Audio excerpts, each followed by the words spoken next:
Good evening, and this is the Board of Selectmen's meeting for December 12th at 6 p.m., Southampton Town Hall, 6 p.m. We will be recording this meeting and televising it, so be aware of that. And let's start with the Pledge of Allegiance. Pledge allegiance to the flag of the United States of America and to the republic for which it stands, one nation, under God, indivisible, with liberty and justice for all. Still can't get over I did this in grade school here, and I'm still doing it here. Okay, first thing is hearings. The hearing is on the tax rate classification, signature of documents. The Board of Selectmen has voted to establish a one tax rate in town. This hearing is open, and I'm open to any discussions the board may have on this. Do we have to read the notice just and say it was continued, or are we good? You're asking me a legal question I'm not qualified to say. It probably wouldn't hurt just to read the ad that was advertised and then that we continued it, just for the record. Do you have that ad handy? No, you have it on a copy, I haven't seen it. And I gave it back to Velda today. And the town of Southampton has voted notice to all residents that there would be a public hearing that begins March, what was it? 28th, November 28th, excuse me. November 28th at 6 o'clock. It was the open discussion relative to establishment of the tax rate. We continued that hearing until the meeting of the 12th. the 6th. And No, that was continued to the 12th, all right, the original. the original. We reposted for the 6th, and then we moved this forward to tonight. So this hearing is still being continued based on that advertisement. We have taken a vote, and we need to reaffirm that vote. And I am looking for that vote.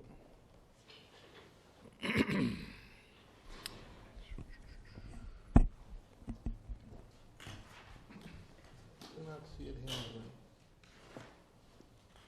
Either one of you have a copy of the vote that was last week?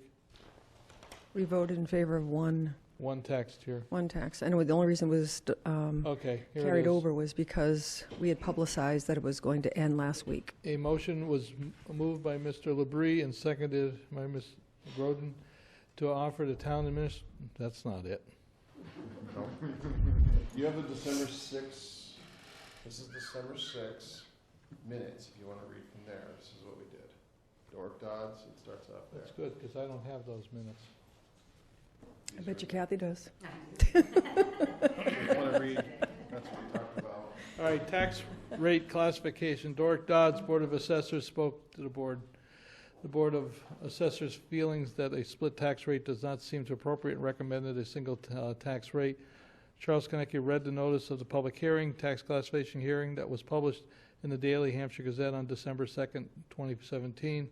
Motion was moved by Mr. Labrie and seconded by Ms. Groden to approve the single tax rate as recommended by the Board of Assessors. It was unanimously affirmative vote. The board will continue discussion on December 12th, 2017 meeting. A motion was moved by Mr. Labrie and seconded by Ms. Groden to continue the hearing at December 12th, 2017 meeting. It was a unanimous affirmative vote. Do I hear a motion to reaffirm this? So moved. Second. Any discussion? Any comments from the assessor's office? Dork Dodds, Board of Assessors. Our opinion has remained remarkably stable from December 6th to today. We still recommend single tax rate. Now you know. I hear a motion. All in favor? Aye. Aye. It's unanimous. That's for the single tax rate we just voted on. That's for the single Now tax we're rate. going to vote on this, correct? And now we have the form that we need to vote on. Yes. There's a classification tax allocation for year 2018. This is basically an accounting relative to the town. Town total assessment value is $647 million, must be right?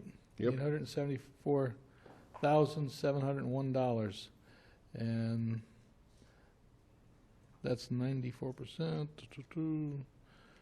I guess that's all I need on that, right?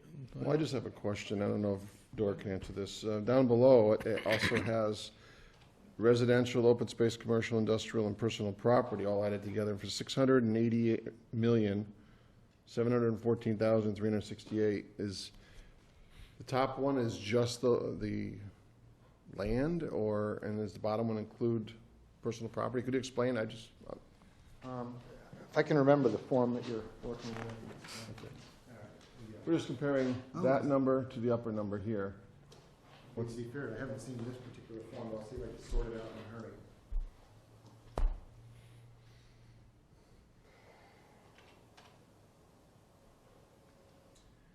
Well, it really makes more sense if you look at the tabulation that's down here at the bottom, where residential is by far the biggest portion. It's just over 94%. All the other classes together are just under 6%.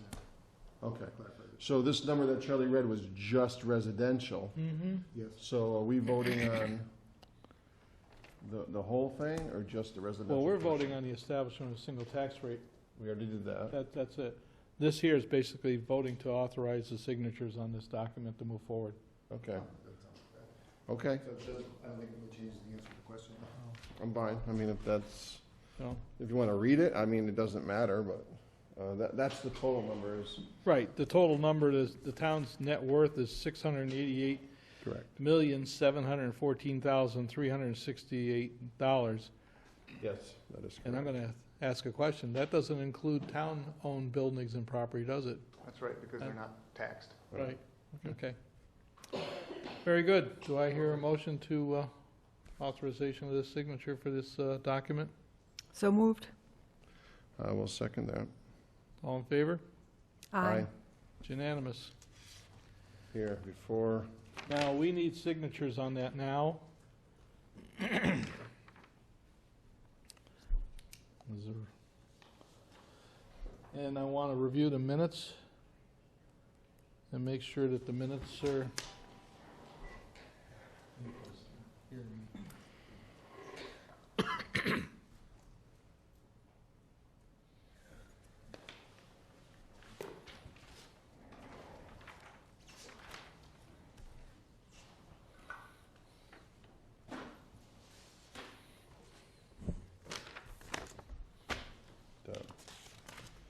Okay, we have two sets of minutes that are in conjunction with this that need to move forward to the state.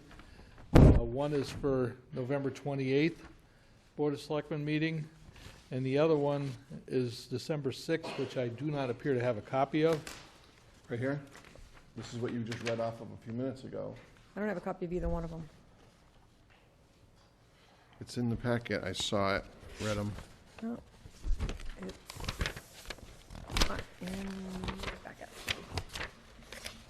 I found it, I just found it. Yeah, I have them right at the beginning of your packet. Right, They're all there. so we have the minutes for November 28th for the Select Board and December 6th for the Select Board. I've reviewed these minutes and I have no concern with them, but I would like to entertain a motion that the board accept these minutes. I haven't read them. I don't have a copy of them. Just make sure I put any notes on them. So, And we're reviewing December 6th and November 28th? Right. Okay. December 6th is real short. yeah, that was really quick, so.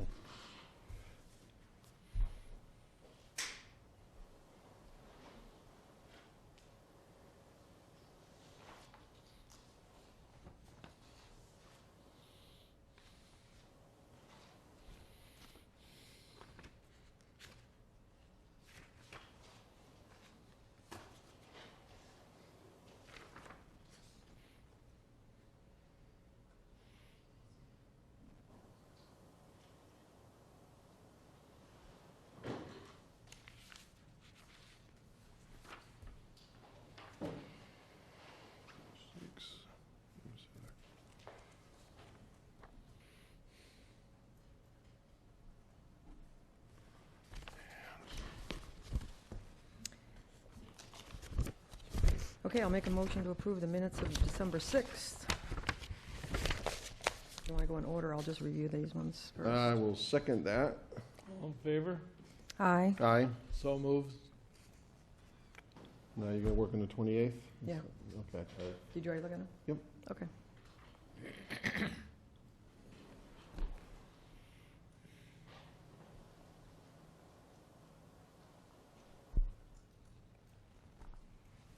So we can see.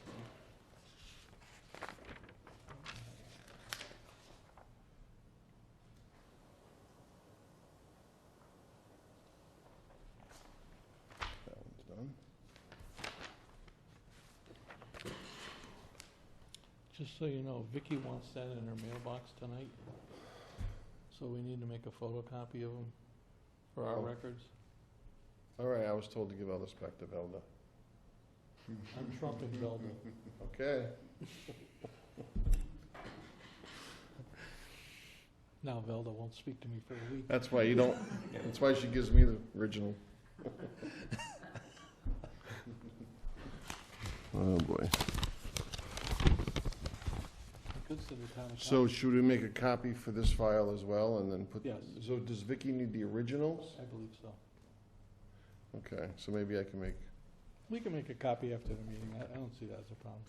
so you're talking just this form right here? No, she wants the minutes too. She Minutes has- as well? That's the reason we're doing the minutes right Okay. now, is because she Got needs it. the minutes to send to DOR. And there are no minutes tied to the 28th right here. I have to go further in the Well, back. she's looking at it. She's, Right, the 28th are in a different spot, I believe. I just have to look back. oh, okay. So let me see if I can find- Velda, we'll get there. It's okay.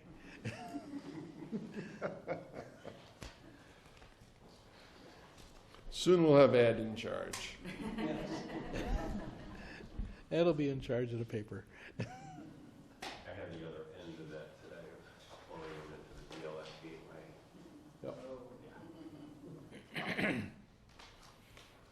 We've had 3 false starts on this one, which is not like us. Yeah, It just, things just were not clicking. that was us last year. Did we already have a motion on the table? I don't I believe so. don't think so. I'll make a motion to accept the minutes of November 28th. I will second that. All in favor? And I have 2 questions. Sure. The first is, we talked about the boiler, and it was $45 to repair the Norris boiler and $60,000 to replace it. That's what we said at the meeting, that's what was said, but that's not the case. That is not the case. Right. The replacement of that boiler was over 200,000, we found out afterwards. Right, so I just wanted to make that clear. And one other thing, it says the Housing Committee, so I'm in the process of looking into that, as I was charged to do. But it says this committee has been inactive for over a year. The board will send letters to the members elected to see if they're still interested in being on the committee. So I just wanted to bring that up, because that's not something that I did, but I'm assuming that that's something that we agreed to do. We moved to do that. Yep. We haven't done it because you're finding out more information Yep, as you go, so. okay. I just didn't know if anybody else had already done that, no. That'll be the result of what I find, is that? Fine, yeah. Okay, that's all. So I have a motion and a second. All in favor? Aye. Unanimous? Okay, so those minutes are done. And signed. And signed. You know, these are copies if you want to just sign them and give them the, No, I'll just keep this. I'm good. I have another set here too, but, okay. I'm just thinking if you're gonna give a copy to Velda, she's sitting well, I here. was gonna have her take a copy of the tax thing as well, Okay, whatever works. or we can do that later. Pleased with whatever works. Okay, anything else relative to the tax issue in town? Seeing nothing, I'm moving the meeting to the joint meeting with the Bylaw Review Advisory Committee. Do we have to close the hearing, or is that all already done? Do I hear a motion to close the hearing? So move. Second? All in favor? Aye. Aye. Okay. That's the most informal hearing I've had in a while. Okay. Good evening. Hello, everyone. Velda Goldberg, 26 Caitlin Way. So I just want to start by telling you the other people on the Bylaws Committee. There are 4 of us, Virginia Ahart, Janine Domina, and Jackie Sears. And I also want to recognize the other two people who did a lot of work on bylaws but aren't on bylaws anymore, Francine Tishman and Margaret Larson. So anyway, for tonight, you have a number of things that we sent you. The most pressing thing is probably the budget process, that we've been working on this for some time. This has been shared with FinCom. They gave us some comments on it, and we incorporated many of their suggestions. I think we're basically, our two groups are in agreement with this, and I see Mike is here tonight, and he can add his 2 cents if there are areas that he wants to point up that we're maybe not quite on the same page with. What we were trying to do with this article, you had told us that you were in favor of having such an article previously, so we've worked on this article with the goal of really having a bylaw that puts a process forward, that brings to town meeting a budget that gives the townspeople a chance to make a well-informed decision. So along those lines, this process builds in a lot of collaboration and communication among the various groups that are involved in putting together the budget. And it also stipulates a schedule for this communication to take place, so it's an orderly process. Everyone is informed along the way. And something that we feel strongly about is that at the end of the process, the budget with the line items is posted on the webpage a week before town meeting, so everyone can see that, with FinCom's recommendations as well, so that there aren't any surprises at town meeting that people haven't had a chance to think about. So that was our motivation for this. So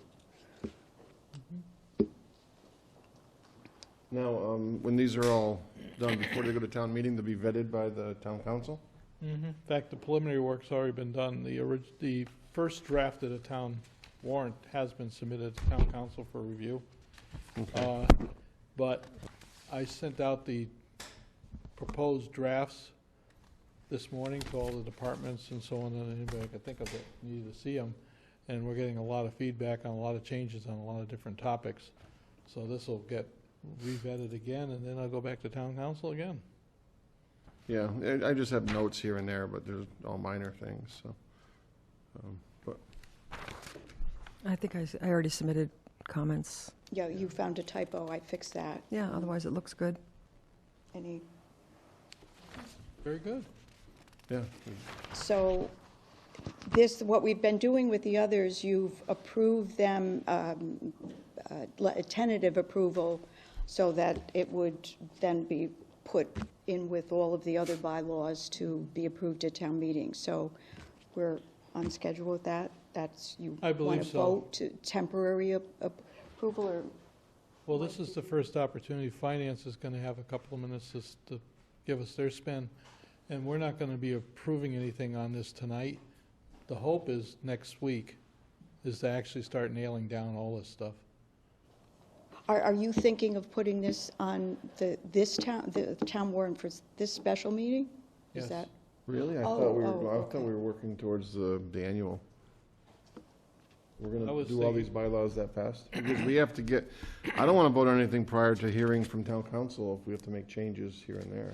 I thought we discussed that, but. But I understand that, but if we take and put these forward with town council's review, they can go on for the January town meeting. If not, if they go on the May town meeting, then they won't be basically being adhered to until the following year. Mm-hmm. And the preliminary draft. Well, there's some big changes. There's Oh, yeah. some big there's some changes big in there, changes. so I just don't want to rush it and have issues, that's all. Hey, at this point in time, we're moving forward, we'll see where we go. I have no clue what Mr. Rosenberg's gonna have to say about this, and to be quite blunt, it could be that it never makes the warrant next week.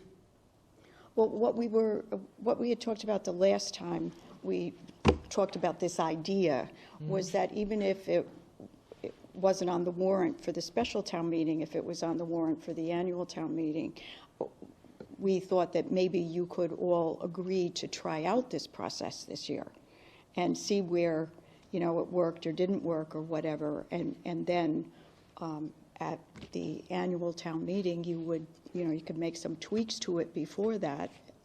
And I guess what I'm saying is that even if you don't approve it, you folks could still agree that for this year, you're going to try and abide by this process as much as possible to see what works and what doesn't work. Was that what the hope of your committee was? Yeah. So it wasn't that to try to get on the warrant for this January? Well, that's whatever warrant you put it on is, you know, more or less up to you. But I think the hope of our, and chime in, folks, if the hope of our committee was that you would at least try out this process this year and see, you know, how it works. If you want to put it on the warrant earlier, that's fine. But our concern was that, you know, the public is well informed when the budget comes to them, and that they have a chance to see it a week before town meeting, and that there's lots of collaboration along the way. That's what those were our main things that we were trying to accomplish. Okay. So can I just be clear, this is specific to the finance bylaw process, not, because one of the bylaws talks about changing so that the town meeting precedes, the annual town meeting precedes the election. That's different. That's That's not part different, of so this. that's still going forward is on, Yeah, right. yeah. So that's one of the major changes that we obviously wouldn't wait for, but this is specific to the finance process bylaw, right? No, well, the finance committee has their own bylaw. And so we haven't reviewed the finance committee bylaw yet. Okay. But some of the things that are maybe in the finance committee bylaw are not, if this is passed, then are not necessary. What we were trying to do is have one place where the budget process is discussed, because there are pieces of it maybe that the select board does, pieces of it that FinCom does, and rather than have the budget process spread out over all of the bylaws with little bits and Right. pieces here and there, it's best to have it in one place and outline each of the players' roles. Okay. So there might be some changes. If this is accepted, then there might be some changes in the FinCom article that would be warranted.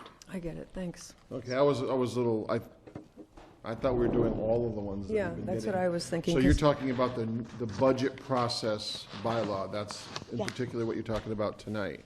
Well, we sent you other ones, so we. Right, I know, I saw a whole bunch hope of to talk about them. all of them, but the budget The process. budget process on- is your priority? It's the most pressing, because Okay. the budget process should be going now, and we were trying to get it done as quickly as possible so that we could be most helpful to you and to FinCom and everyone else to have an improved process for this year. Okay. Even if it wasn't the official process, you know, that to give some guidelines for something that would work a little bit better than maybe it has before. So we'll leave this in your hands, the budget process. And Mike, you want to say something about it now? Now's the point. And then Yeah, we'll- Mike. Can we still talk briefly about the other ones? Because we want to get those off our plate and onto your plate. Well, Mike has a comment on this one, right? Right, but I Let want Mike to speak come on back, this though. one, and then you can come back. Good evening, Michael Rosenberg, 144 East Street, Finance Committee Chair. In regards to the budget process, we did work closely with Velda and the committee going over it. To be honest, I think we kind of agreed on the majority of it. One of the biggest holdbacks we had was item number 10. And I had spoken to, actually, we talked about it at our last Finance Committee meeting. John was there, which John's not here tonight, but I don't know if Jim was there. The point in the process, number 10, it is understood that only in new extreme circumstances will non-posted budget recommendations or changes be introduced at town meeting by an individual representing the Select Board or by an individual representing the Finance Committee. The conversation circled around limiting an individual's participation at town meeting. Because when we are at town meeting, we are not a finance committee, and you are not a select board. We are members of the town meeting. So saying that one of us can't represent the committee and recommend a change, it seems a little counterintuitive because we're not there as a committee anyways, we're there as voters. It's the town meeting floor. Anyone should have the opportunity to speak on any article they wish. So I feel it limits the select board and the finance committees, their members' abilities to interact, and I think it also doesn't fix the crux of the problem that the group may have been looking to fix, last-minute changes. There's 5 of you, or there will be 5 of you, and there's 5 of us. There's hundreds of other members at the town meeting that can just get up and make a motion.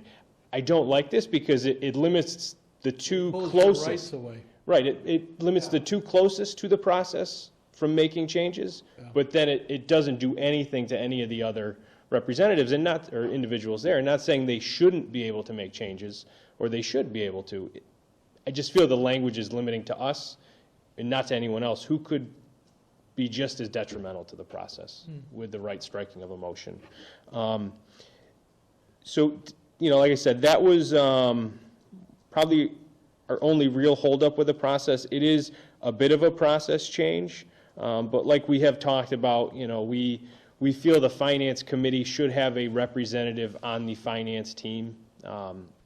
Maybe not indefinitely, but at least in the short term. We've been very involved, very helpful with the budget process in the last few years. In not having a member from the finance committee on that team, I think at this point is not good for the process. In 3 years, when everyone's comfortable and the process is running smoothly, I think that's great, but it hasn't ran the smoothest in the last few years. So, and then in regards to trying the process, we're all for having this be a trial budget process for this year and going forward. And yeah. And then the other budget, the bylaw changes, which Felda may get to. The one bylaw is finance committee members being able to participate on ad hoc committees. I would strongly recommend that one make its way to the special town meeting because it allows our participation on the committees that we used to be able to participate on, along with the swapping of the dates. In my other question, and this is a question for the select board, some of these bylaws you said are being circulated to other departments and being reviewed. My question is which ones? Are all of them being looked at by other departments? The reason I ask, for instance, the budget process is your process, our process, the town administrator and the town accountant, finance team. Is it going to all departments for review and reiteration? It just seems that may slow some of these bylaws down. I sent the draft town warrant to all the departments Okay. and committees and that because of the fact it was obvious that the file we had didn't have all the articles, or the language was wrong, Okay. dollar amounts were wrong, and as you know, our town administrator is away on personal matters, so I'm trying, as the select board, to bring this together so we have something for next week. Yep. Item number 10, just to talk, I agree with you. I don't think it needs to be there. I think the language is strong enough through items 1 through 9 to provide some security for item 10. And as one voting member of this board, I also think the finance committee needs to be on these ad hoc committees and that. It would be nice to get this on the special town meeting. Yeah. So my only fear with waiting for feedback on some of those is, are we waiting for some of the other bylaws? Are we waiting for feedback on articles that aren't necessarily within other departments' purview? Right? They'll be recommending changes to a bylaw that they have really no control over. The emails I'm getting back are not addressing bylaws. They're Okay, addressing perfect. money articles. Yep. Well, I mean, that's, ask Virginia, she'll tell you. Okay. And that was the reason I sort of threw that net out there, was so that, hey, wait a minute. Yes, they're seeing the draft bylaws on the Okay. town articles, but they are draft. Yeah. That's fine. I wanted to just confirm that it wasn't just the bylaws, but that makes sense. Perfect. I'm all set with that one, unless there's anything for me or the Finance Committee on this. No, but I must tell you, I did enjoy watching the Finance Committee on the Greater Media Cable. It was nice to actually watch your meetings. And They not do be get there. posted. They're on Vimeo, most of them. Mhm. Some of their links don't work on the website, I think. Okay. But- But we're getting there, and it's nice because we can't possibly physically attend all the meetings. So we can play catch-up on some stuff and keep going. Definitely. It's been good. We Fast try to forward keep through the recording bullet them, and, points. yeah, there's lots of things to fast forward through, so. All right, thank you. Okay.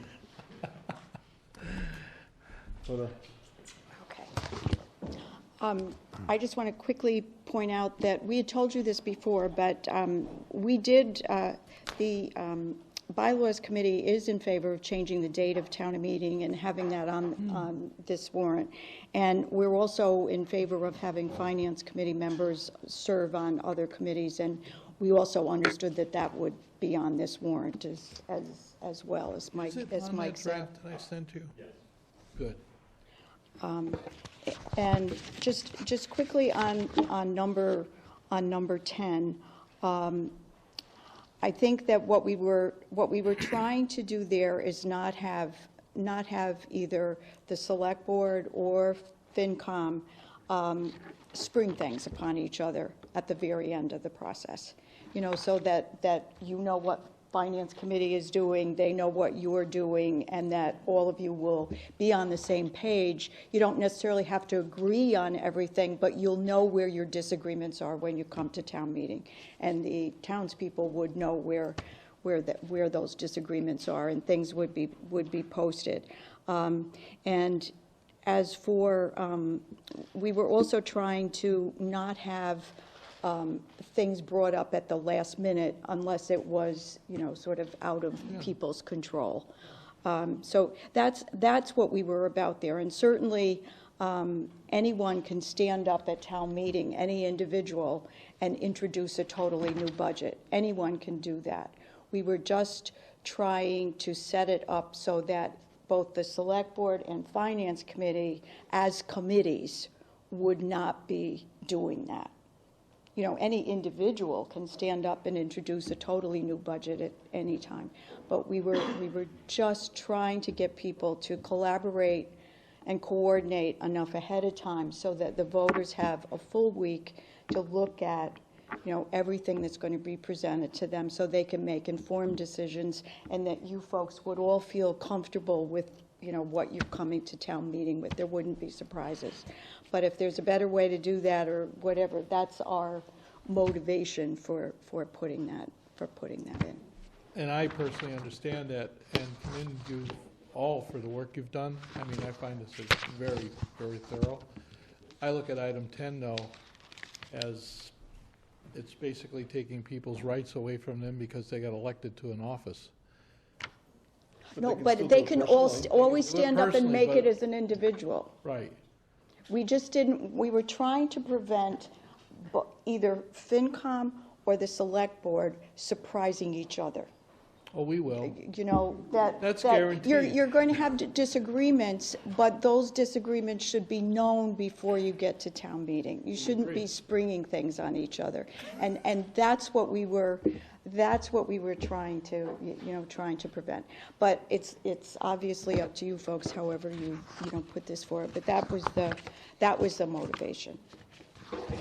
So the other things that we hope that you would, we would like to get off our plate is the other articles that you had there on the one on membership, the one on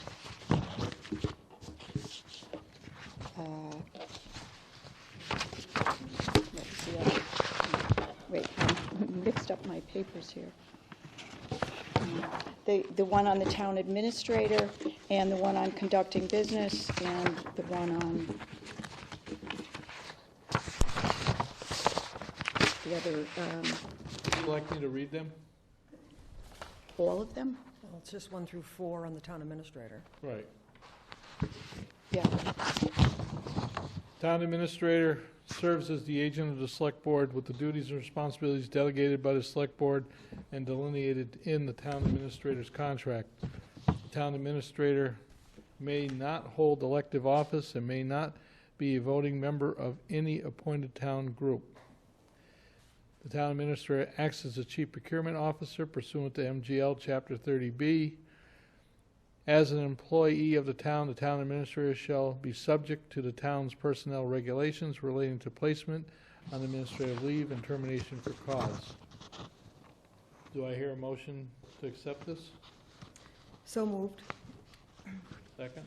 I'll second for discussion. Has that been vetted by town council? Or do we have to wait for that? I'm just wondering, that's all. Well, what we're doing now is accepting their report.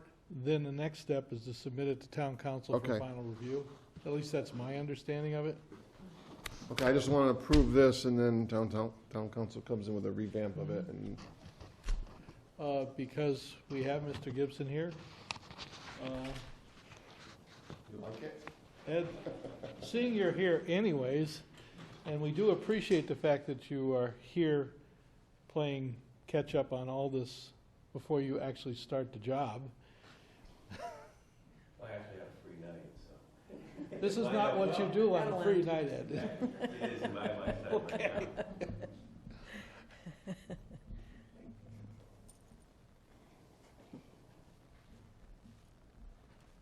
Are we going to go through all these articles like that, or are we only doing that Well, one? I'm not possibly gonna be able to read all of these things. I That's just, why I'm asking. I mean, we can pick that one and do it because it's short. No, it was just helping you out. Do you have the next one, elected and appointed committees, boards, commissions, Yeah, councils? yeah. Yeah, yeah. I've already got Any one. comments? okay, Yeah. motion and second. We already did that, so we're ready to vote. Yep, All in favor? aye. Aye. Okay, it's unanimous on that one. The next one is elected appointed committees, boards, commissions, groups conducting business. I am not going to read all this. I've read it before. I haven't seen anything that alarms me, so I'd entertain a motion to accept this. I'll add, I'll make a motion to get it going. I'll make a motion to approve the article on elected appointed committees, boards, commissions, councils, groups. and I'll second it for discussion. I just have a simple question. I mean, in 1.7, the quorum conducting business shall be the majority of the number of total members of the group as constituted.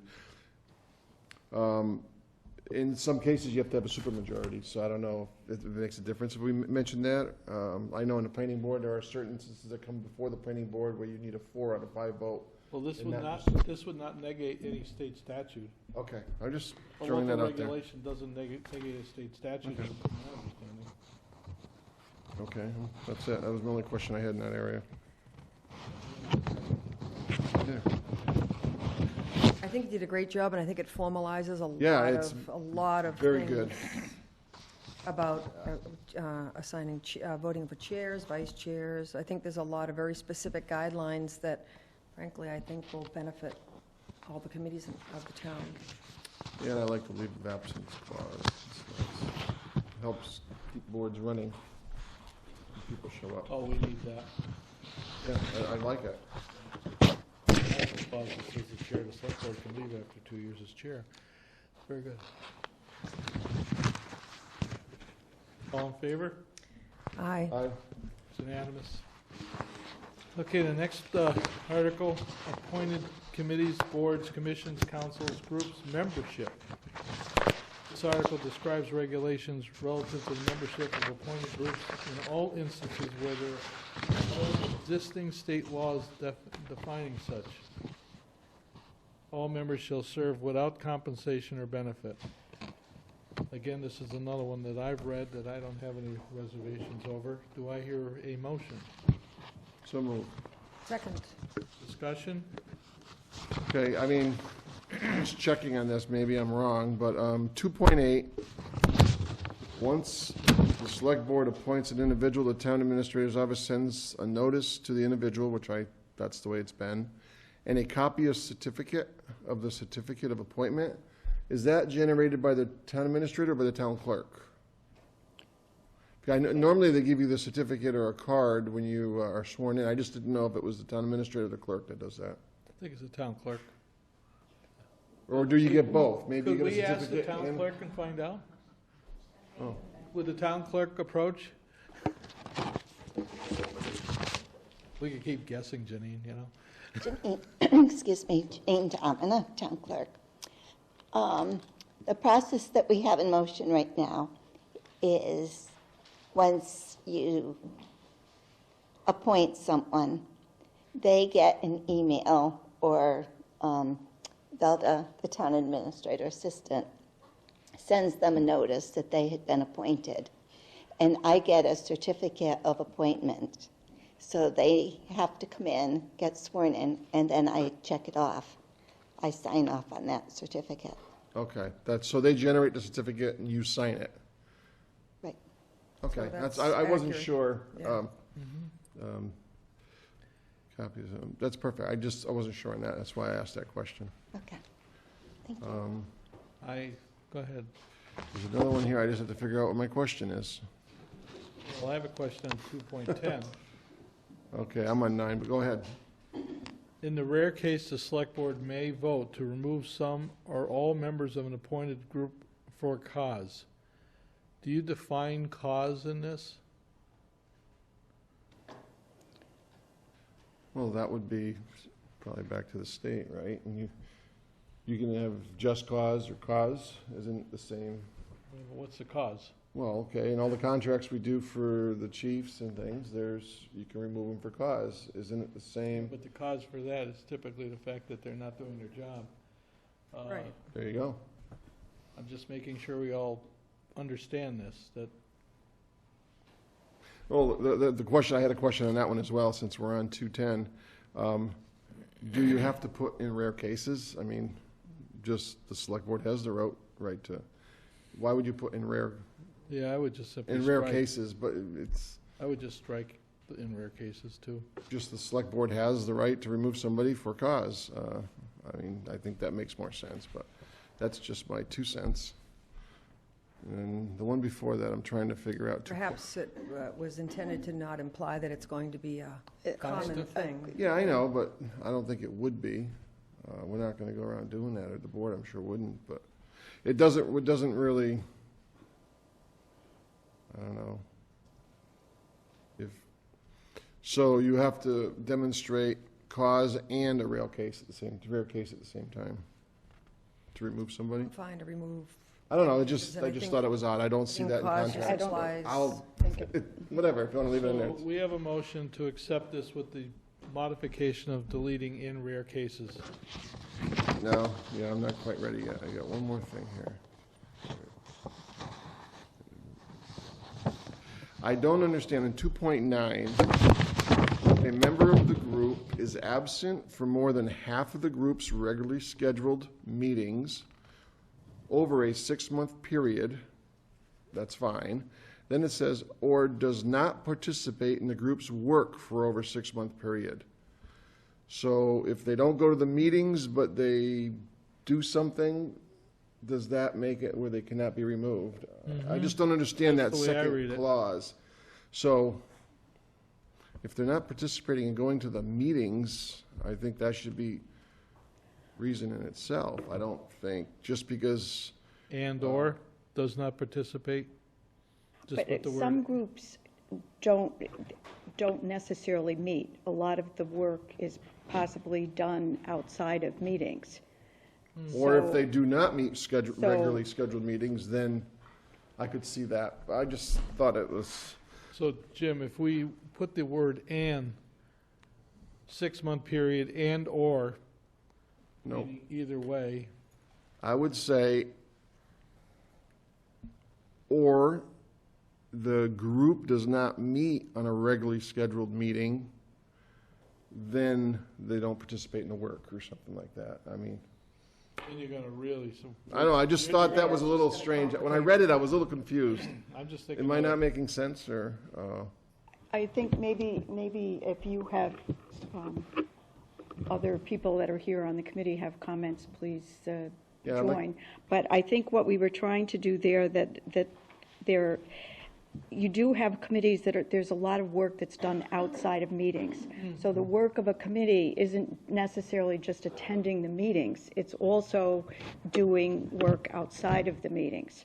So that's why there's those two things. The responsibility for someone on a committee is not only to attend the meetings, but also to do whatever committee work the group does on the outside. That makes perfect sense. So I would put the word take or out and put and. And does not participate in doing the work. So they got to show up to the meetings, but they also got to do the work. I don't know, does that, I think and or makes it easier. okay, whatever. It's minor detail, but, it was just a little odd when I was reading it. Rainey, your thoughts? I think and/or covers it, I think. I think Okay. it makes it simple. Just, yeah, I don't want to go and Yeah, I'll go along with, submit this whole thing. So Okay. and/or was the change? if they want to do that, I'm fine with that.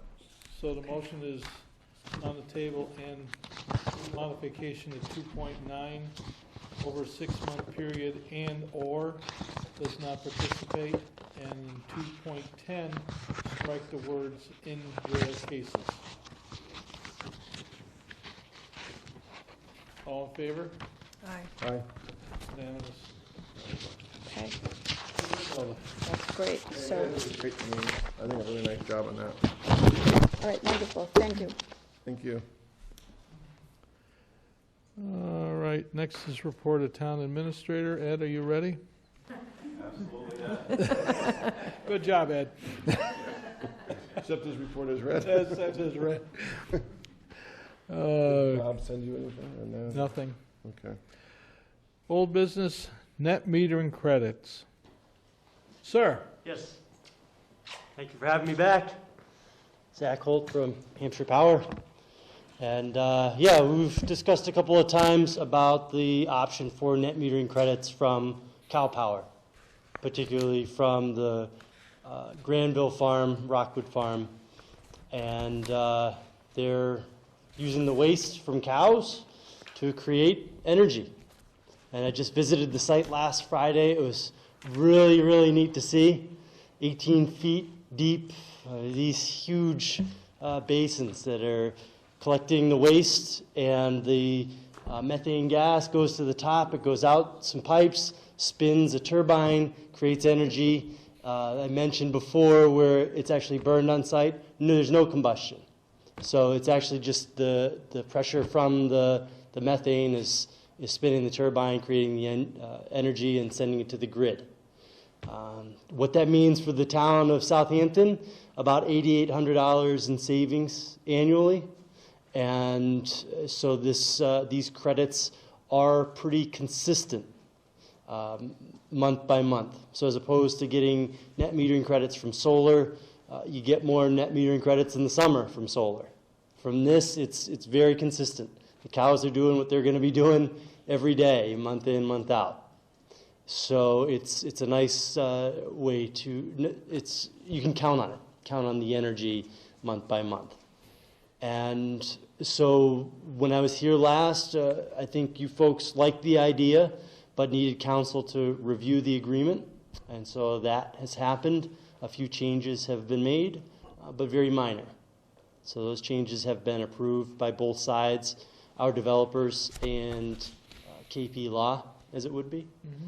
And they think it's good at this point. So it's really up to the select board to decide or ask more questions, or both. I think the other option is really good.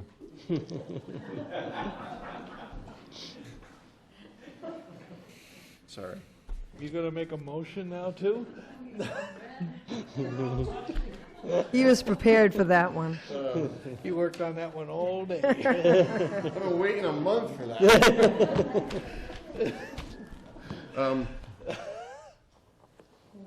I'll make a motion to adopt the Cow Power, Cal Power Cal Power, yes. for energy savings. Do I hear a And second? I'll second it. Discussion? So we're basically agreeing to sign on to a certain percentage of the energy coming from this source, correct? Yeah, the energy is scheduled to cover 90% of your use, so that the developer doesn't go over the use. There is a penalty for that. So, but we want to get you as much as possible, too. So to go up to 90% of your almost 500,000 kilowatt hours annually is a nice way to do it. I like the $8,800 a year savings. Yeah. And that is expected to increase year by year. So it is, what you are doing is you're purchasing the net metering credit, and it's a 15% discount.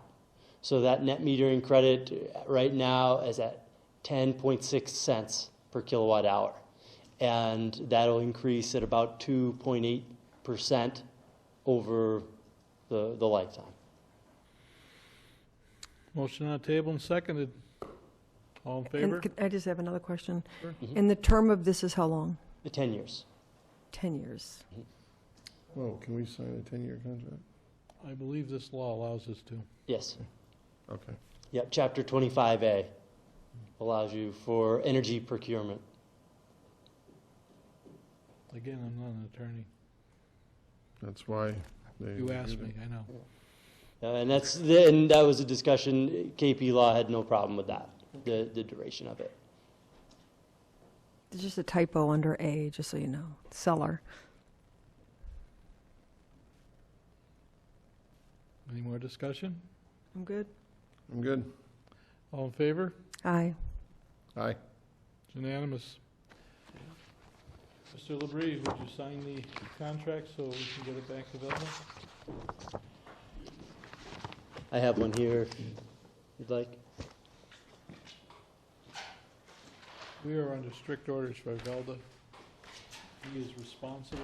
So you want it as a chair? You're allowing me to sign this Yeah. under buyer? Yes, that's correct. Well,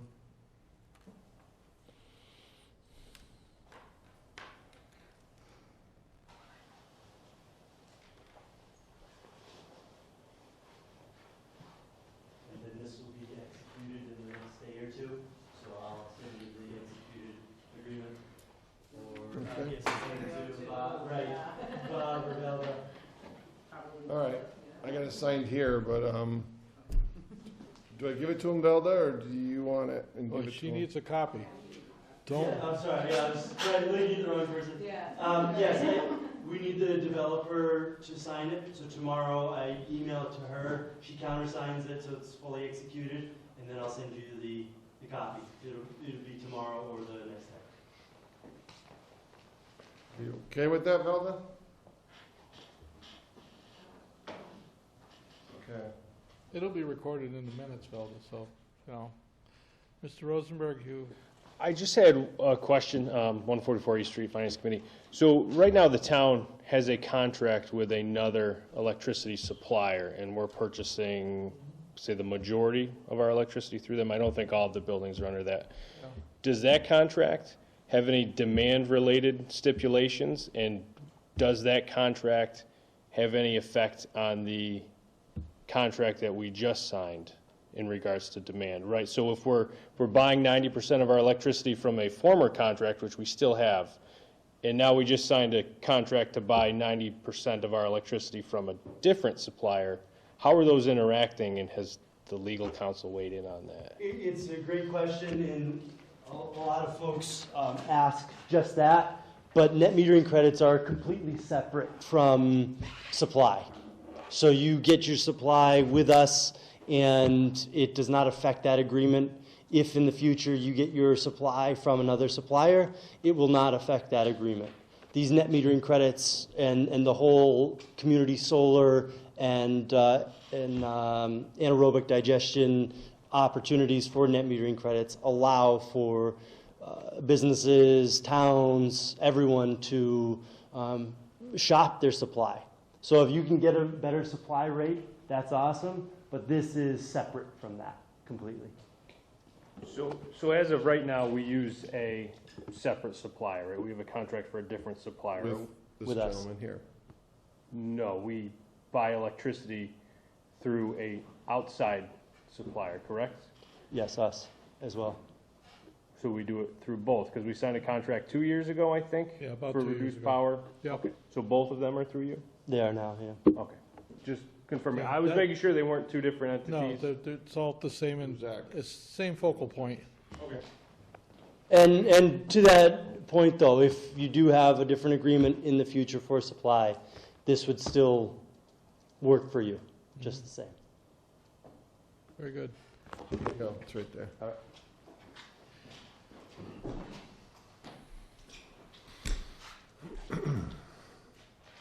Okay, the next topic is Yeah. BG Mechanical. Velda, I'm going to put you on the spot with this one. You mind coming up so we can talk about this for a minute?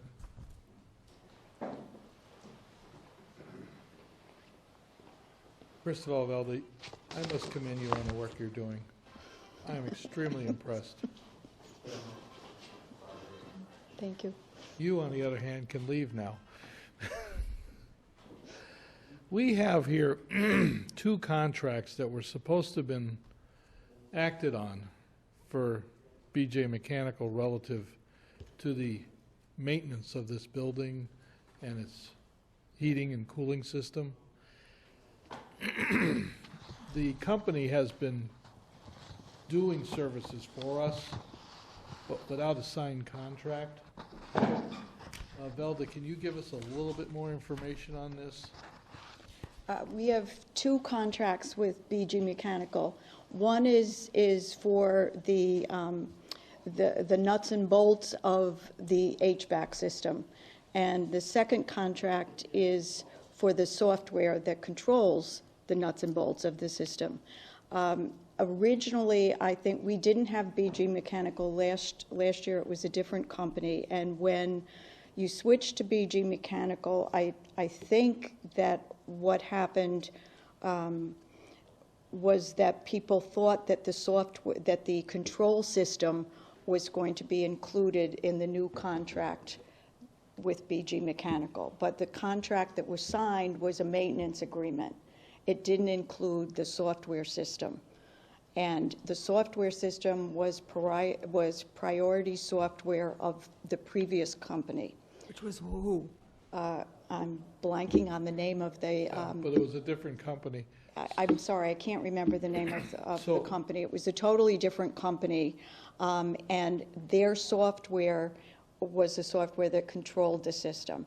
So we can, previous to BG Mechanical being involved, we could log in and do, minimal things. Control the temperature of a room or something like that, maybe control a damper here and there, but you couldn't really get into the real guts of the software. And so what BG had to do was somehow hack into that software, because the other company, obviously, they want us to keep the contract with them. They weren't going to be very helpful telling us what to do. So it took BG Mechanical quite a while to hack into that software and put their own software in and fix the system. It took them longer than they expected. So what they're asking for now is an additional amount to cover that extra technician time, which was approximately a week. And this is sort of an aside, but the heating in this building is working far better than it ever had last year. People haven't been coming into my office complaining about it being too hot or too cold or whatever, and that was always an issue before, and there wasn't really much of a way to fix it. So what they have done is good, but the contract that you have there, the first one for $9,000 was for them to manage the software. That one you already looked at previously and signed off on. That $9,000 contract was signed off in August. The problem, and that's fine, I don't see any issues with that. The issue is that when they went in to do the work on this, they basically wrote us a letter saying, just to use dollar amounts, $3,400 extra. And The original installer locked out your system by creating their own digital keys called jar files that they installed into the head-in. Without these matching files, we have been unable to open the controllers and so far and work. Without the program for original head-in, we had to reprogram the entire site by means of reverse engineering. This took a lot of time and energy due to the size and complexity of the site. The final result for you is that you now have a building management system that is working efficiently and reliable and is up to date, and mostly one that you can truly own. You also have an 18-month license service agreement that guarantees updates and supports. That's it in a nutshell. What it really comes down to is they did the work. They need a contract. We owe them $3,400. This was authorized and done, and this is sort of like catch-up here to straighten this out.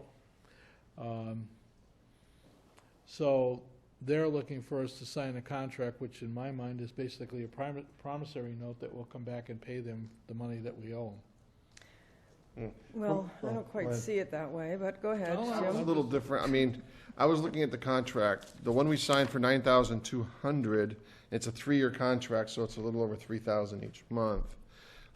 In that scope of work, it talks about they're putting in a new head, integrated Niagara N4, figuring that it was going to operate on the HTML5 script, and that was where they ran into the problem, trying to get their unit to talk to, through that means of talking to the units. And it says here in the letter now that they're looking for more money, that they actually spent 3 weeks, and they're only looking for 1 week at a reduced rate from 111 down to 85. So they're looking to recoup a little bit of their money, because in this original scope, they didn't account for that problem they're going to run into. So the original contract, I believe, had limited pieces of equipment that they were going to interface, but they didn't know that it had that problem of interfacing it. So I don't know if this is something that has to go to the town meeting. I mean, if we Well, here's approve the, this and it goes on a special, do we have to somehow come up with the money? Velda and I were talking about this. I'm not aware of any money that we have that we can pay for this. All right.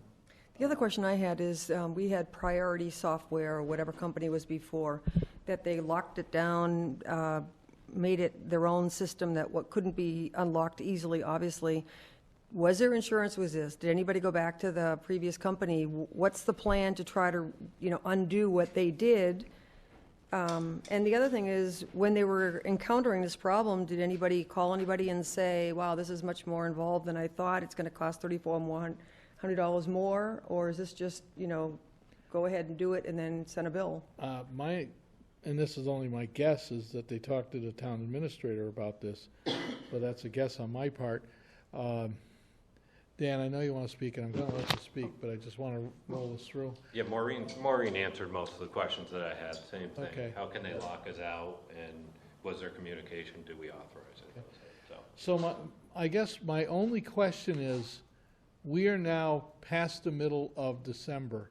Can this wait a few weeks to give to the new town administrator so he can ferret this out when he becomes actually employed here? Or do you see some kind of I'm asking you, Val, do you see an emergency that it has to be done? Because, I hate to say it this way, you become the front line. Well, I mean, they've waited this long, but, and I don't think that there wasn't money budgeted for this that I know, I mean, I really don't know, but I'm assuming there wasn't. And the software, the previous, the $9,000 that you mentioned, three each year, basically spread over that. I don't believe that we've paid them that yet, because that wasn't, my understanding was that when we signed on with BG, I think Heather was here when that switched, wasn't she? And I think the assumption was that I'm just guessing, but the assumption was possibly that the control software came along with the maintenance contract. And the control software did not come along with the maintenance contract. You know, so now there are two separate things with BG Mechanical. One is the hardware of the HVAC system, and the other is the control software. Right. I don't see how you could go, you fire somebody from the job, they're not going to be very responsive, going to the old firm that was in here before. But what I find very, I just hope it's reassuring, they're saying that they've decoded it or whatever, they figured it out, and now it's ours and it's not encrypted anymore. So we shouldn't have this, if we move forward, we shouldn't have this problem again. That's the Right, bright side. regardless of whether or not they fixed it and it's now not coded so that it only, they're the only ones that can access it. We had, regardless of whether we fired the previous one or not, we had a contract. It's worth looking at the contract to see what it says, because if it says something about the fact that it's, you know, they have a priority in the system or something, we just should go back to look at the contract, regardless of whether we fired them or not. Yeah, And I agree. I would suggest and entertain a motion that we table this until mid-January to give the new town administrator time to explore all these questions. Or at least get Bob's perspective on it, because he was dealing with this. We don't know what he was doing, I guess. Well, I'm looking at the calendar and realizing there's another meeting next week. After that, we're into January. Yeah. Yeah, So this contract was signed in August. So I Right. think it could wait till January. But could I just add one thing? I think, just as a suggestion, and somebody should get back to BG. I mean, they've really been very, very good about whenever, you know, we've had questions or anyone's called them. They've spent a lot of time Will you installing email me this, your phone and number and contact?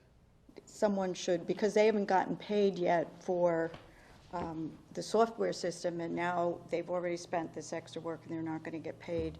They're not going to get paid for this, so Why haven't they been paid for the original software? I believe it has to go to town meeting. That extra $9,000 wasn't, That's over 3 years. when was this well, whatever contract we owe them signed? for this year. August. August. Some guy named Charlie signed it. Yeah, because there was a fresh budget then. The other thing that doesn't make any sense, it says the budget, the contract we signed is for $9,200. But that's spread over the 3 years. Yeah, but the first year's 3533, 3633, 3733. That's a lot more than $9,200. Again, we go back to having the town administrator. Yeah, I gotta see what's up with that. Yeah. Yeah, because I don't have the answers. And somebody needs to contact them sooner rather than later. Bounce us the phone number and contact. Okay. All right. Thank you. Existing front end. Sorry? I'm just reading what's highlighted. If you agree to this proposal to upgrade the existing front end and to this service agreement with us, we will give you the first year of the service agreement for free. And that's the reason why, They haven't been paid. yeah. Okay. Next topic is budget guidelines for fiscal 2019. Given the fact that the town administrator is not here, I think we're going to have to pass over that one. Proposed marijuana zoning bylaw. Jim, Hold you on. give an update on that? Proposed guideline for fiscal, okay. Yes, the Zoning board. planning board. The planning board, Yes. what was that again? You're right, I'm wrong. Okay. The planning board has been advertising, they're holding a public hearing on a one-year moratorium on, I'm trying to find where it is on this schedule here. Proposed marijuana zoning bylaw. So on December 20th, we're holding that public hearing and hope to get it on the January 16th special town meeting. If we don't have that voted on by the town by April 1st, then it doesn't matter. They can, by right, put establishments in the town of Southampton to sell marijuana. So we want a one-year moratorium to give us a little bit of time to try to come up with a bylaw that would allow certain areas in town where we would allow it, certain areas where we wouldn't, near schools and so on. So we haven't had a chance to do that yet. So that's what we're going to be working on if we do pass this moratorium. Dan Pellegrini, 76 Crooked Ledge Road, member of the Finance Committee and resident of the town. The comment I would have on this is we struggle to look for revenues. This is a prime opportunity for some, and you know, this is not the wild, wild west. There will be state laws that have been battered around for the past year on this. Second to that, we already have zoning for business and residential rural. So to me, I think what we do here, if we punt this down the road for a year, guess what? They open up in Westfield, they open up in Northampton, they open up in West Hampton, and we lose that revenue. And I was just in Colorado.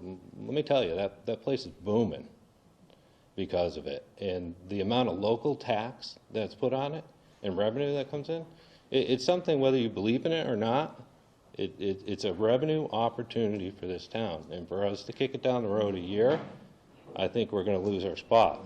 Now, I think we should accelerate that, look at the state laws and look at where there are gaps in the state laws and put something, but for us to point blank push it out for a year, we're probably going to miss some of the boat.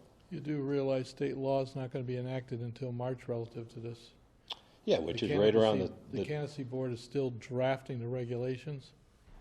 Correct. So at the end of the day, they can't open up the shops, in my understanding, until that law or until that regulation comes out, correct?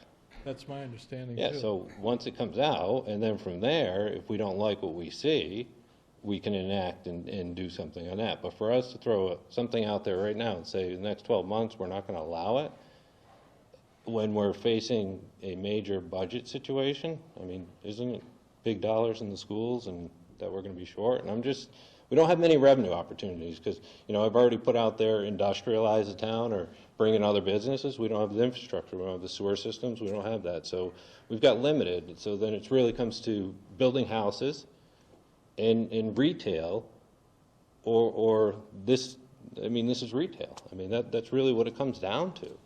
And so I think it's a good opportunity, just my opinion as a resident of the town. Yeah, December 20th, come to the planning board meeting and Absolutely. express your concerns. That's awesome. I mean, that's what we're looking for is public input. Absolutely. Virginia? Virginia Ahart, 27 Fulmer Road. As a member of the bylaw revision committee, we question the use of calling this a bylaw. It should be just moratorium on. Because once you start putting the words bylaw in, that means an acceptance and then a rejection later of it. So just call it a moratorium. I probably misspoke on that, so. Well, no, I it's think there's a written that copy. way. Is it written that way? And Yeah. in the original materials given to us, which we chose not to act upon, it was called a bylaw. And once you get into that, you're getting into a whole lot of other stuff. Okay, I have it right here, and it says temporary moratorium on recreational marijuana establishments. Yeah, but as long as it, you know, Only goes that far, yeah, otherwise you're going to get into some other problems right. that you don't want. No? Okay.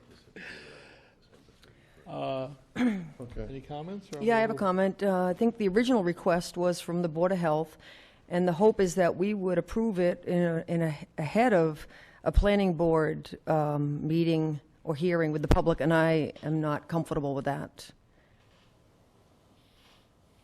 Okay. Say that again? I'm looking at this, it says to get this on the warrant since December 19th, maybe your last meeting before the warrant is due. Planning meets on the 20th. Jerry suggests that you may want to approve this pending planning board approval. I just wanted to say that I'm not comfortable with that. No, I would like to have the public hearing first to see what the town wants to do, and then move forward with that direction. Well, correct me if I'm wrong, but if we have to decide on our town warrant by the 19th and the public hearing's on the 20th, we can always take and put an article for town meeting, and then after the vote of the planning board, take, and if we have to, just pass over that article if necessary. But if we don't put it on for town meeting, then nobody's gonna have any opportunity relative to that. Yeah, I don't mind that, I just don't want to vote on it tonight. I'm not going to disapprove it or approve I'm it. not looking to do anything Right. tonight about this. This is If just you want to opening have a the conversation. placeholder on the warrant, that's fine, and then if it passes, fine. If it doesn't, we just, like you said, pass over. That makes sense, right? And I see what they say, and I'm watching the planning board and the Board of Health, and it seems to be Yeah. converging. I also believe that the East Hampton Planning Board voted to allow up to 12. Yeah, there was a Last newspaper night. article about that. That's what I mean, we're gonna lose that revenue as a town. I mean, we really gotta think about this as an opportunity, because there is local town tax. It's not only state tax, regional tax, it's Dan. local town. I can't keep, it's the old microphone problem, you know? But I hear you. We're gonna lose tax, I understand that. Yeah. Also, the city of Hoyoke evidently is gonna have a huge wholesale operation that's developing in one of the old mills. There's a lot of activity on this topic. That said, I'm gonna move this now to town representation for North School contracts negotiations. We need to have one or two members of this board to sit in on those discussions because they have a major impact on the town as a whole. Well, currently, Jim and John have offered to represent the town on the Hampshire Hampshire Regional, so I'm the liaison to Norris. I'm happy to do that along with somebody else. I guess it's me, isn't it? Sounds Oh, like it'd it. be great if we split it up, that'd be. Okay. Do you want me to make a motion to that effect? Do I hear a second? I'll second it. All in favor? Aye. Aye. I guess it's unanimous. I do ask a favor. Mm-hmm. Rainey, you take the lead. and Let me know if you can't make it or something. Yep. Okay, next topic is Laserfish Document Management Agreement. Dan's here. Is Josh is not here? No, I talked to Dan Pellegrini, 76 Crooked Ledge Road. I talked to both Josh and Antonio today. We had a con call this afternoon. And pretty clear on everything, so I can articulate the outcome of that, and then based on what you guys want to do, they'll update the agreement, and we can take it from there. So it was a good conversation. They went through the technology. I'll probably start there. I think the technology's good. I know the system they have it on. I know the disk it's sitting on. It will be deduped and compressed. Which means you'll get a lot more than initially I thought in the emails. I looked at their files. He actually shared his screen with me, and I got to look at their files, not the details of them, but they have over 1 million files on their system right now. They've been doing it since 2009, and it's basically 400 gigabytes, give or take a few. So I think overall, it's a good solution. Just the caveat I'd put out there is we really got to think about a policy around what we're going to ingest into it, but I think overall you're going to have good headroom. Now, back to the contract, so technology good, support good. I think Antonio's got a good team over there, and they would support you guys. But looking at the contract, I think there were definitely some holes in it as far as, one, the variable cost for the storage. So it's basically $1,500 a year for up to 500 gigabytes. And then there was nothing after that. So they didn't spell out how much more additional storage would be. So we talked about that, and they're willing to add $2.50 per gigabyte, so basically $100 a year for another 250 gigabyte. And they're going to put that in the agreement, so we're protected if we go over. Additionally, every year, they were allowed to change the price by December 30th. They're going to lock the price in on the storage for the life of the contract. I tried to get a 5-year contract, but they have to go back to the city council. How long is their contract? Contract's 3 3 years. years. So we'd be locked in on the on the hardware and additional growth on the hardware and storage for 3 years. The only variable is the license, which is $300 a year. So what we're staring down right now is 2 licenses at $600, $1,500 for the 500 gig. So we're at a minimum $2,100 a month, which should suffice for Not a month, a year. yeah. Excuse me, a year. I'm sorry. I'm used to selling to larger corporations. Yeah, we have more slip of tongue here than. No.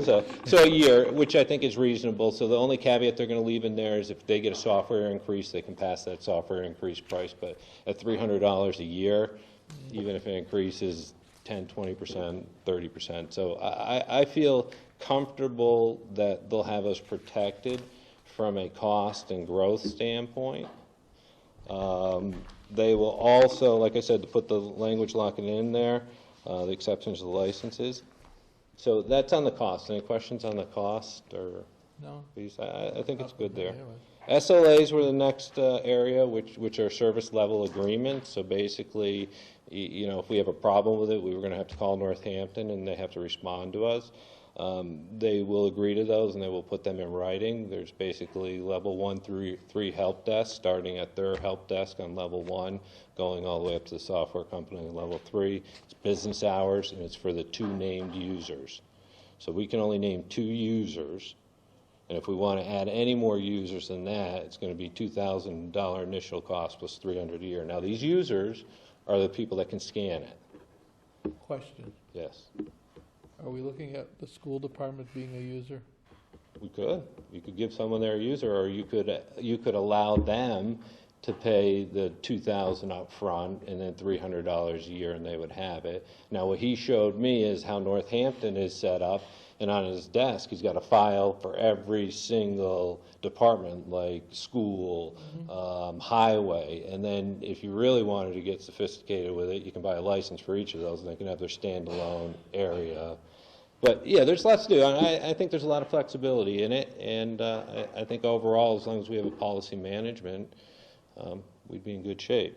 So they will add the SLAs, which will give us the protection. The one thing I did not address that I think needs to be addressed is the complete indemnification in the agreement. They indemnify the town of Northampton, and granted, you know, they're not going to risk millions of dollars to collect $2,000 a year, but at a minimum, we should get our service fee back if they completely lose everything, or if this cost us something money. There should be something in there besides a complete indemnification, a reasonable penalty or a reasonable ability to come back on them would be the concern. Other than that, I think, you know, the technology, like I said, is good. The pricing is good. The functionality seems to be there. So at this point in time, they're rewording their contract. Yes, so there's really no deadline. It was an implied deadline that they were pushing everyone on. Granted, it makes it a lot easier to kick everything off at the same time, coordinate the training. Yeah. So yeah, what Antonio would like and Josh would like is an email back, letting them know that, hey, what we talked about is good with putting in the, locking in the cost, locking in the SLAs, and get a clean draft of the contract back. And have you guys. So do I hear a motion to endorse the concepts that have been proposed? Well, I like And the we're gonna wait- concepts. You should wait for the contract. Well, once we tell them that we're with that, then they can redraft a contract. All I'm saying is we're just giving an endorsement that what we heard, we agree with. Yeah, and the reason for that, Jim, is Antonio didn't want to go through rewriting it all and do all that if you guys were going to say, no freaking way, we can't afford I just it. had a couple questions. Last meeting, you showed a lot of concern about scanning. In PDF, you said you're scanning PDF, and you said the volume, it's going to be so big, so fast, 500 gigs isn't going to be close. It is. Yeah. So the difference there, and I'll talk about the technology a little bit, is I was looking at my files on my PC, which is a spinning disk drive. They have solid-state disk drives right now, which are basically wafers, if you will, and they have something called deduplication, which just goes to a bit level change. So in compression, it can compress it. So basically, That's what you're We- hoping for. Yeah, we guarantee at work, I'll guarantee a 4-to-1 all day long. If you're coming off a spinning disk and I put you on an SSD, I'd take 4 times the amount of storage off of this and put it on an SSD. So that's allowing it, and then I actually made him open, the town of Northampton, which has been doing, city of Northampton, which has been doing 2009, saw every department, saw the total capacity of that drive and the amount of files, and it had over 1 million files, and it was about 400 gigabytes. So that gave me reason to believe that over that number of years, we're not going to really go too far past that 500, but if we do and we like it, I wanted to lock in additional growth, and that's what was done there at $2.50. So I think technology-wise, and I know the manufacturer of the hyper-converged system it's sitting on, it's Nutanix, they're a competitor of ours. I hate them, but at the end of the day, it's a good product. So it's reasonable. He's under a maintenance contract with them. So I think technology-wise, it's all good. That's what we're hoping for, compression, that's awesome. The other question, when it comes to users, Bob Markle talked about having a unit that would go from room to room. Is the user considered the person that's doing the scanning, or is the user the person that takes it once it's been scanned and uploads it? What is the user? I didn't get that license? definition, but I can get that definition. My understanding is the actual user that's importing that into the system. Imagine that's what it is. So if that's what it is, so if Bob in fact says, if we have a unit that goes around from office to office, anybody can scan in the documents, and then if, let's say, the town administrator happens to be the user we assign, he would be doing all the uploading, so we would, the one license would go a long ways, is what I'm saying. You get 2, we got 2.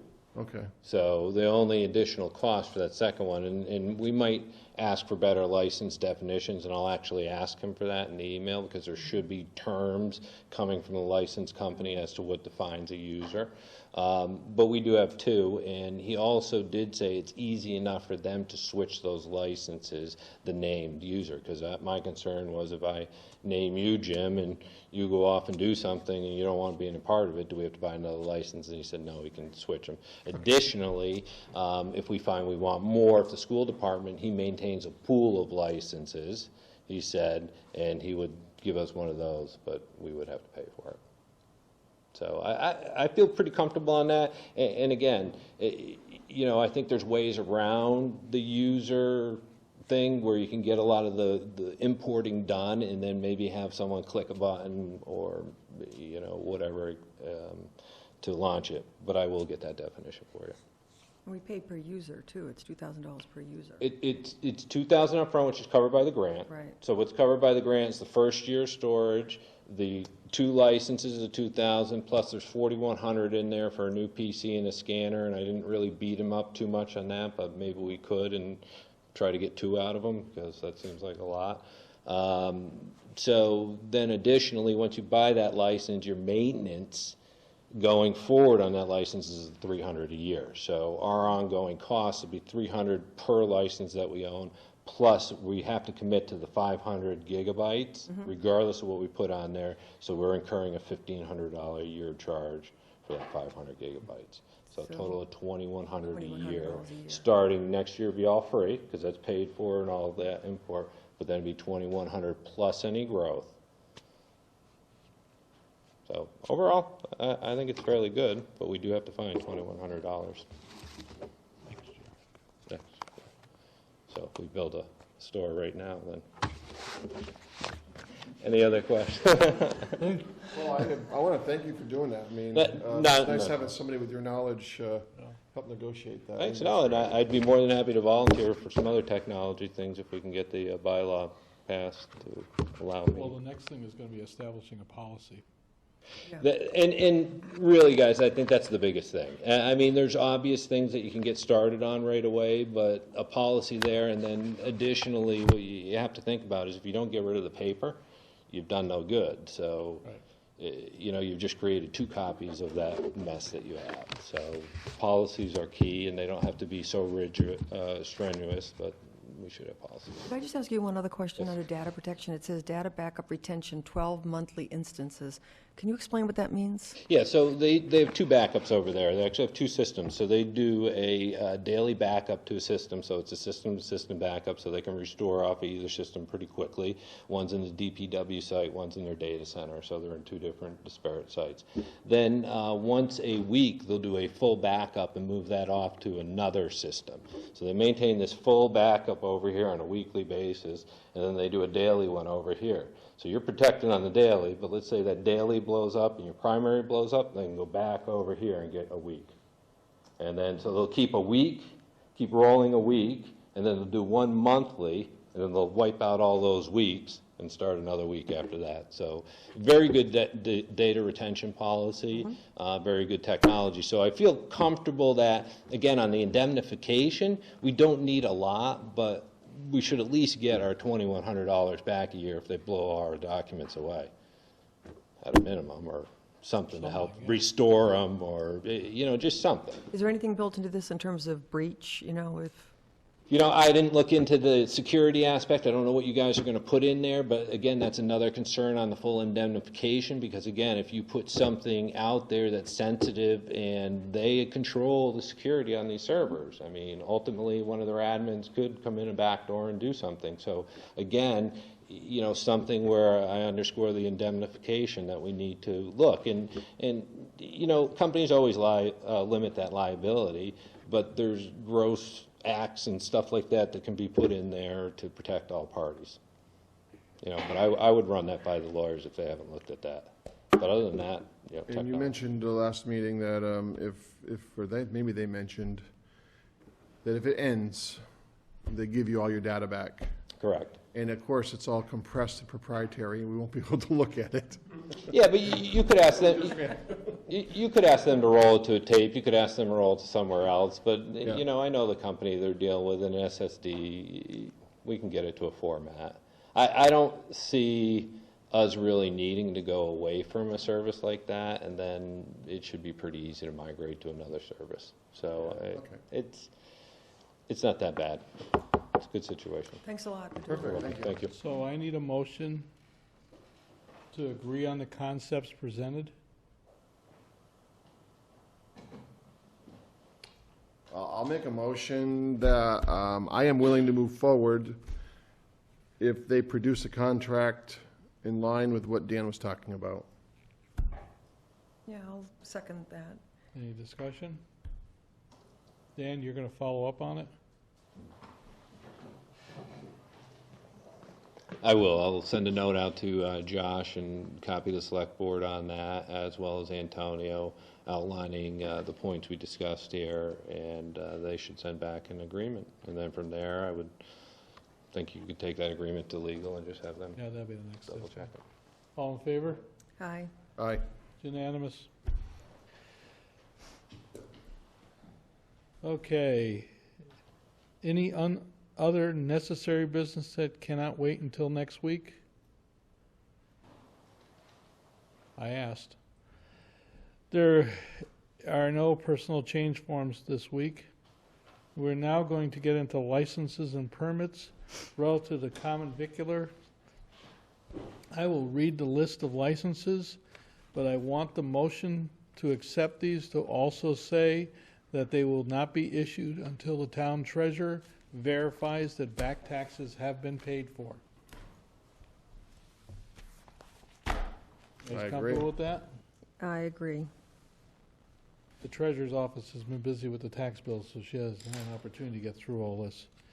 Common viculars, Bashista's Orchard, Big Y World Class Market, Cumberland Farms, number 0198, Dunkin' Donuts, Rite Aid, number 10058, Sheldon's Ice Cream, Subway.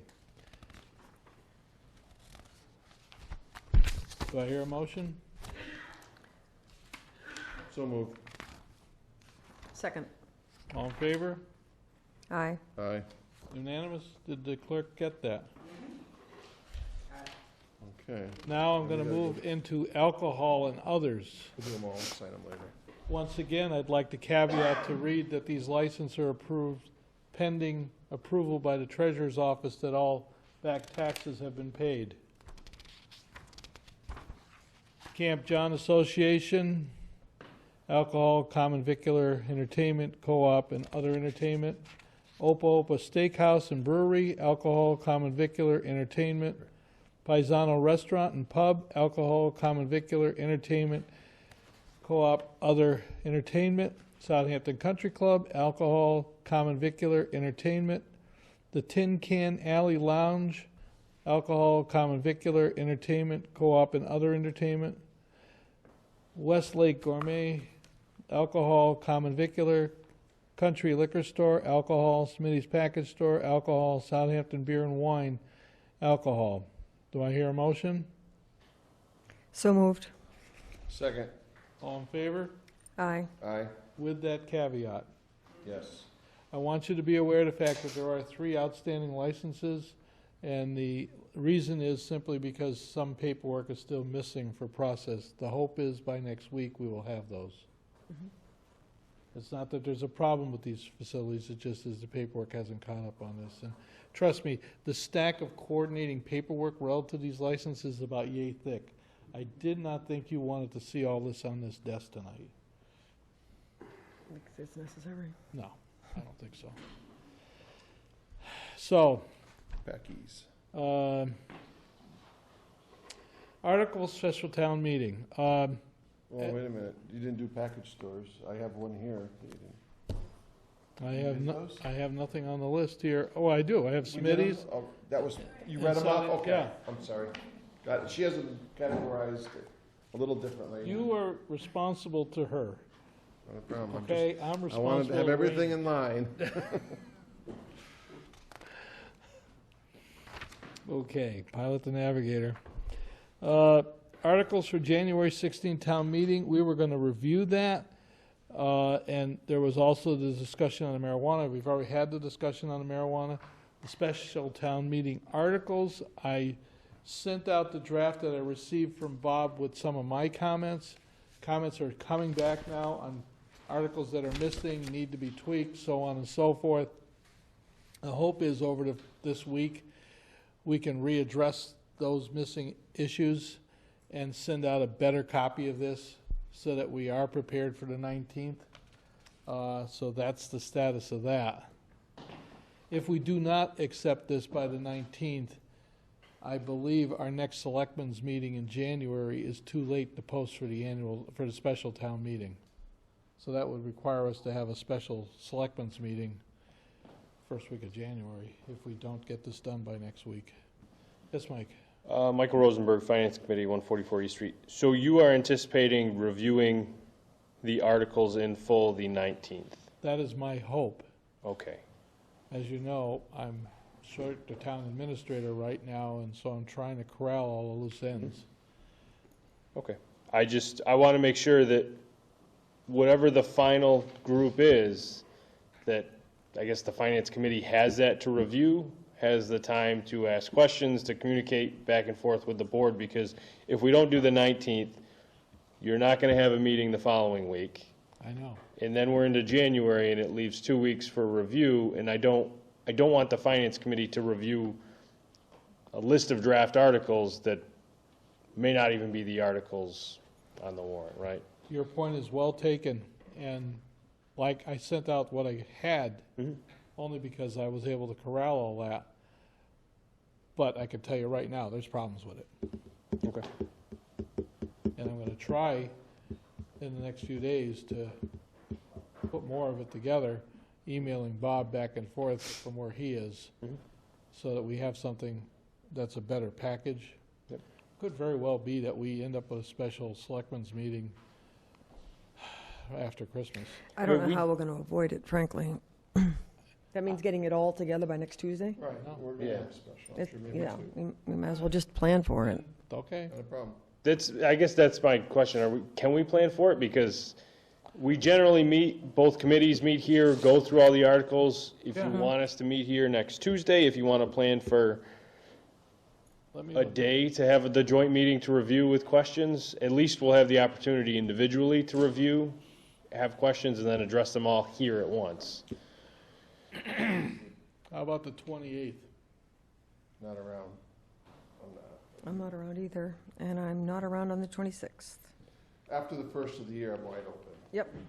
Right, but the problem is we have to post 2 weeks in advance. 2 weeks on the 16th is Second. January 2nd. Let's do the 2nd. Oh, that's too late? It's too late. Monday's a holiday. Yeah, we have a whole nother week next week. Pick a couple more, I'll do another day, 21st, 28th. 21st I could do. You're good on the 21st? Mhm. Yeah. That's only giving you 2 days past the 19th. Hmm. I don't care, I'm just saying. Oh, well, it's another working meeting, I guess. Are you gone the 27th, Jim? Yeah, the week after Christmas, I'm not around. Why don't we aim for the 21st, and the whole purpose of the meeting is going to be finance on the select board? So reviewing all of the articles, okay. How's that work? Does that work? So we will do a cursory review on our meeting Monday, and then we will have a joint meeting the 21st. Excuse me, gee. And if you have, John's available and you guys around, in between Christmas and New Year's, I mean, that's fine. Just not that week, but if you have like 3 people, Or if we're able to get it done next Tuesday, we can always cancel the meeting on Thursday. absolutely. You need to let us know. If it's gonna be a joint meeting, Can we Oh, I start see. earlier on Tuesday?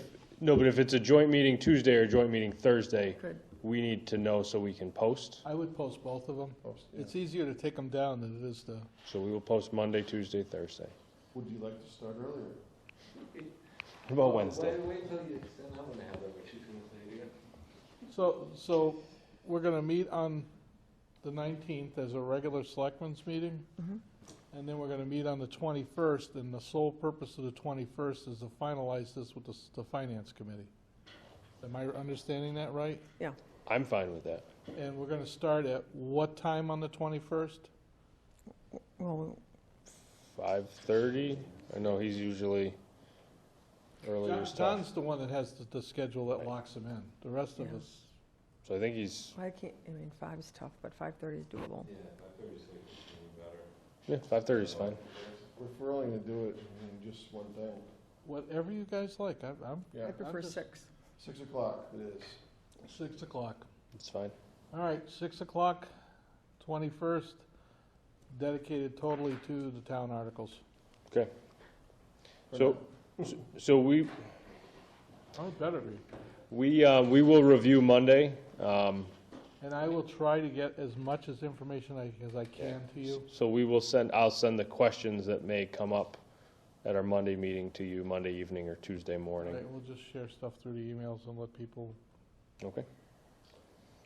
Thank you. So, Charlie, what was sent today to us has been reviewed by council and you. right, and I can tell you there's errors in it. Council gave suggestions. I actually left the council's suggestions in it so everybody could see it. Okay? But there's articles that are missing. There's topics that are missing. There's language in some of the articles that need to be addressed, Virginia's for one. But it was trying to get at least the material out there. Okay, and then one thing at the bottom, it says, note these articles crossed, I believe should be postponed to the annual town meeting in May. But I don't see how those articles are referenced. Keep going. Go to one of the ones that are up. You'll see it's struck out with a line and yellow. Oh, the entire article? Yeah, Okay, so those are the ones that right. is recommended just wait until annual? It's like there's one there about the police station. Oh, okay. I struck it All out right. because of the fact that that was not what community preservation agreed to. Now Virginia and I had a conversation, and we're going to put an article back in there to what community preservation actually agreed to. But I had to pull that out so it didn't go forward. Okay, as opposed to just editing the amount? It wasn't the amount, it was the language of it. Oh, okay. The amount was correct on that, the language is wrong, Okay, I see what you mean now. okay? Yep. If you see my red notes, there's things there like emergency generator. Wait a minute, we also been told that they might be getting money from the state to take and put an emergency generator on this building, so why spend the money on this generator now, hold the money until May to Right. see if we actually get the money from the state? Right. But like I said, that came to me in evening, and in the morning, I tweaked it as best I could, and I sent it out, knowing full well that there's problems with it. Yeah. but I needed to have all the departments and committees have an opportunity to chime in and say, hey, and that's what's been happening. Were they asked to get back to you by, I mean, we're talking about. I did not give them a drop dead date, but I will assure you that as soon as they found that their article was either missing or was written wrong, I was told. Okay. Just want to make sure, I mean, it's, if we have to be done by next Thursday with that, I just hope everybody knows that. Definitely cranking. Okay. Well, warrants. I signed W 18-23 for December 9th, 2017, $538,841.25. PD 18-22A, November 30th, 17, $198,385.89. P 18-24, December 14th, 17, $272,040.50. PD 18-24, December 14th, 17, $47,447.64. And W 18-25A, December 21st, 17, $44,191.15. I'll make a motion to approve all the warrants. There's a second? Second. All in favor? Aye. Okay. Minutes for approval. The only minutes that we have not approved are the November 20th minutes. I didn't get those. I don't believe. You have them? I didn't get any of the minutes for some reason. Okay, hold on a second. I can give you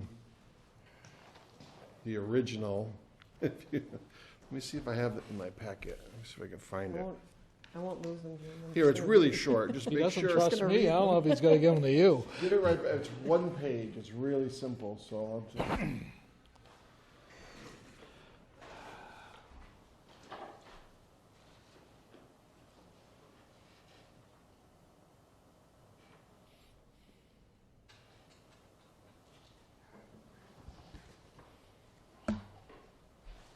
Okay, that was easy. I'll make a motion to approve the minutes of November 20th. Second. Discussion? All in favor? Aye. Aye. It's unanimous. November 20th. November 20th. Very short meeting. Calendars and announcement. Okay, select board meeting is next week, next Tuesday, December 19th, and that following Thursday, the 21st. Town meeting is still scheduled for January 16th. We are also posted a selectmen's meeting for January 9th, and we are posting a joint meeting of the financial side of the town, being Finance Committee, Board of Selectmen, Assessor's Office, and so forth, for the 10th.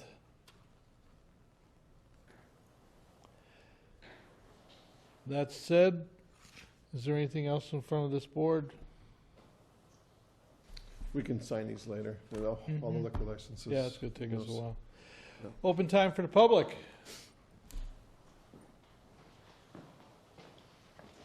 Tamara Lunas, 298 College Highway. I just want to, I know you have a lot of meetings coming up next week, but I wanted to reiterate that December 18th is the Hampshire Regional School Committee meeting that we're going to be going over the budget that they're going to be proposing to the town. So if you have any questions or concerns, that would be the day to. What time? The meetings normally start at 6:30. I don't know if, I believe they have a few things that they're doing before that. So I don't know if it's definitely 7 o'clock that they'll be hitting that or not. I should have printed off the agenda, so I could have given you that. But they're going over it that night. Tammy, can you bounce it as an email, and I'll just share it with the board? I Or will. if you want, just share it with the board directly. Okay, Would you do that, I will please? do that. Okay. Thank you.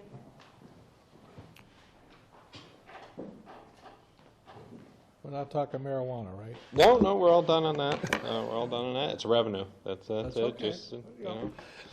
I just never thought I'd be at a point in my life where we'd be talking about this. I didn't either, but at the end of the day, you know, we're looking for revenue sources, and There you it know, is. it's there. So as you guys know, I'm not a shy individual, but it's a two-way street. So I want to thank you guys. They did pave or fill in some of the potholes on Crooked Ledge Road. So do appreciate that, and you know, again, that's all I'm looking for is just maintenance, and it'd be great if you could pave the whole thing, but I know that'll happen at some point. And street lights and everything else, you know, Yeah. you're welcome, Dan. Anyone else for open time?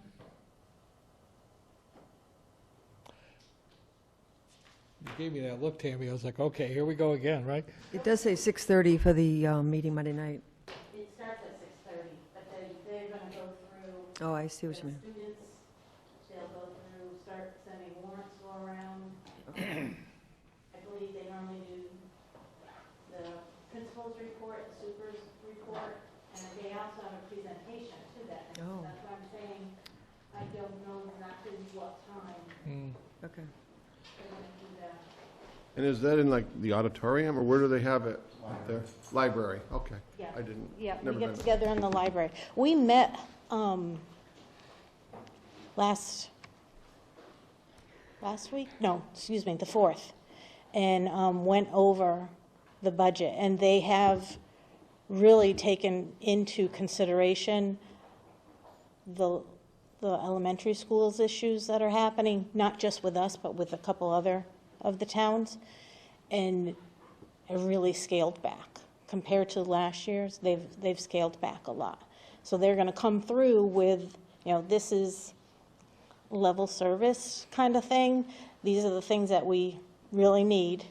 And then there's the extras. And we've already said, you know, you may not see us go anywhere near the extras. But, yeah, it looked a lot better, but compared to previous years when we've been on the subcommittee group. Thank you. Okay. Well, with that, before we move into executive session, I want to acknowledge the volunteers that set up the Christmas decorations or holiday decorations in front of these buildings. I think they outdid themselves. Things look so nice. Yeah, they do.